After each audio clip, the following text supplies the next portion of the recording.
కొనుగోళ్లకు సంబంధించి మంత్రి తుమ్మల మాట్లాడుతున్నారు. లైవ్ లో చూద్దాం. రామసాగర్ కావచ్చు, లేదు ఈ ప్రభుత్వం యొక్క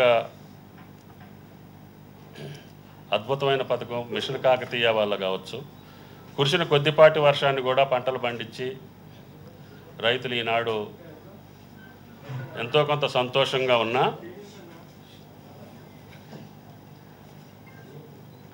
ముఖ్యమంత్రి గారు సంతోషంగా లేరు. నేను నిరంతరం కరెంట్ ఇవ్వగలిగినా నాకు సంతోషం లేదు. 46,000 చెరువులు పూర్వస్థితికి తీసుకొచ్చి కొన్ని లక్షల ఎకరాలకు నీళ్ళు ఇచ్చినా నాకు సంతోషం లేదు. పెండింగ్లో ఉన్న ప్రాజెక్టులు పూర్తి చేసి నీళ్ళు ఇచ్చినా కూడా నాకు సంతోషం లేదు. 1035 కోట్లు ఖర్చు పెట్టి గోడౌన్స్ నిర్మించినా నాకు సంతోషం లేదు. రైతు బంధు పథకం ద్వారా వాళ్ళు ఇచ్చినటువంటి పండించిన పంటలకి 75% ఇంట్రెస్ట్ లేకుండా వడ్డీ ఇచ్చినా నాకు సంతోషం లేదు. ఇంకా ఏం చేయాలి? రైతు బాగుంటేనే కదా మన రాష్ట్రం బాగుండేది. సంక్షేమం బాగానే చేసుకుంటూ పోతున్నాం. అదేవిధంగా బీసీ వర్గాలకు చేయగలిగేది చేద్దాం అనుకుంటున్నాం. రైతుకి ఇంకా ఏం చేయాలని చెప్పి మొన్న ప్లేనరీలో రైతు అప్పుల పాలు కాకుండా ఉండాలంటే పెట్టుబడి కూడా నేనే పెడతానని చెప్పిన తర్వాత పిచ్చెక్కినటువంటి ప్రతిపక్షాలు, పిచ్చివాళ్ళు కూడా ఇంత దుర్మార్గంగా, ఇంత నీచంగా, ఇంత నికృష్టంగా పిచ్చెక్కిన వాళ్ళు కూడా ప్రవర్తించరు. దానికి ఉదాహరణ నిన్న ఖమ్మంలో జరిగినటువంటి దౌర్జన్యకాండ. రైతులు కష్టాల్లో ఉన్నమాట వాస్తవం. ధాన్యం ఇన్ని లక్షల టన్నులు పండినా కూడా గింజ పోకుండా కొంటామని చెప్పి కొనుగోలు చేస్తున్నాం. మొన్న కందులు పండితే కొనుగోలు చేసాం, అంతకుముందు ఉల్లిపాయలు కొనుగోలు చేసాం, వేరుశనగ కొనుగోలు చేసాం. ప్రతి పంటకి మేలైనటువంటి ధరలు తీసుకొచ్చేటట్టుగా ప్రయత్నం చేశాం.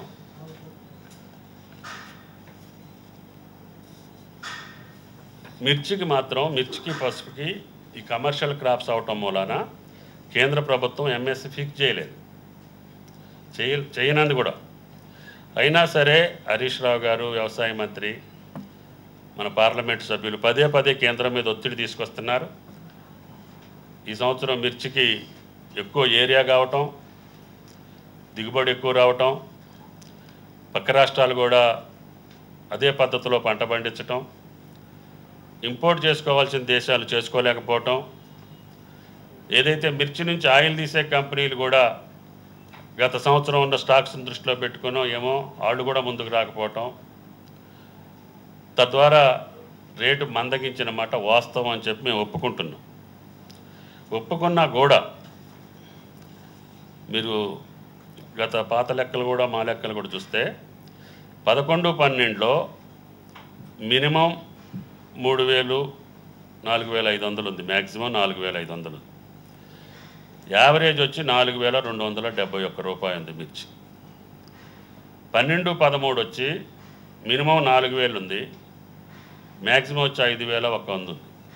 యావరేజ్ వచ్చి 4,566 ఉంది. 13-14 వచ్చి మినిమం వచ్చి 5,623 ఉంటే మ్యాక్సిమం వచ్చి 7,866 ఉంది. యావరేజ్ రేట్ వచ్చి 688 ఉంది. ఈ సంవత్సరం 14-15, 13-14లో కూడా మనమే ఉన్నాం. 14-15 కాంగ్రెస్ గవర్నమెంట్ అయిపోయిన తర్వాత వచ్చిన దాంట్లో కూడా యావరేజ్ వచ్చి 7,800 ఉంది. అదేవిధంగా గత సంవత్సరం వచ్చి 15-16 మినిమం 8,000 ఉంది, మ్యాక్సిమం 10,000 ఉంది, యావరేజ్ వచ్చి 9,000 ఉంది. ఈ సంవత్సరం కూడా మొదట్లో 16-17లో కూడా మినిమం వచ్చి 7,000 చిల్లర ఉంది, మ్యాక్సిమం వచ్చి 10,000 ఉంది, యావరేజ్ వచ్చి 9,000 ఉంది.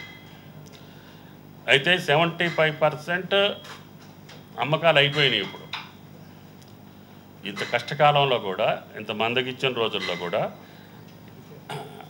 ఈల్డింగ్ పెరగటం 20 క్వింటాలు అవ్వాల్సినటువంటి ఎకరా 40 క్వింటాలు కూడా అయిన సందర్భాలు ఉన్నాయి.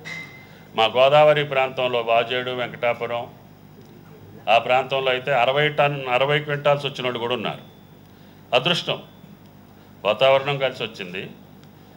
ముఖ్యమంత్రి గారి యొక్క ఎరువులు సకాలంలో ఇవ్వటం, అప్పులు సకాలంలో ఇవ్వటం, వరుణ దేవుడు కరుణించటం అన్నీ కలిసి వచ్చి రైతులు ఈరోజు ఈల్డింగ్ ఎక్కువ వచ్చింది. పురుగు మందులు కూడా లేకపోవటం కూడా ఖర్చు తగ్గింది. సరే, ఏది ఏమైనా ఇంకా 10 రూపాయలు రావాల్సిన అవసరం ఉంది రైతుకి. ఇంకా మేలైనటువంటి ధర కూడా తీసుకోవాల్సిన అవసరం ఉంది.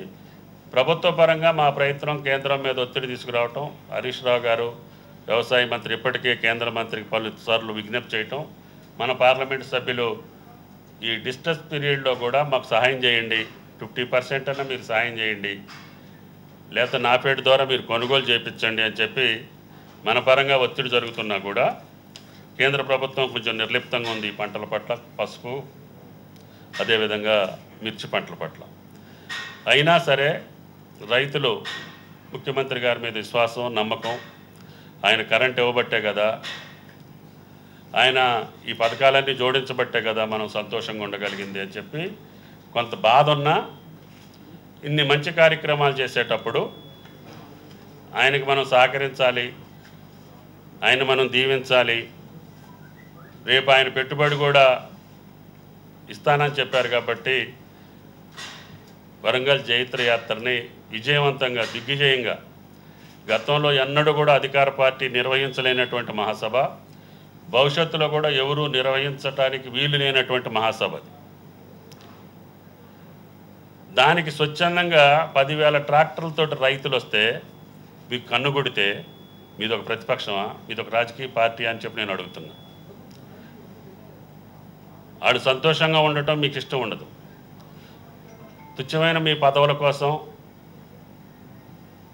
10 సంవత్సరాలు అధికారంలో ఉన్నటువంటి మీరు ఏనాడు కూడా ఈ ధరలు సాధించలేనటువంటి మీరు నిక్కచ్చిగా 3 గంటల కరెంట్ ఇవ్వలేనటువంటి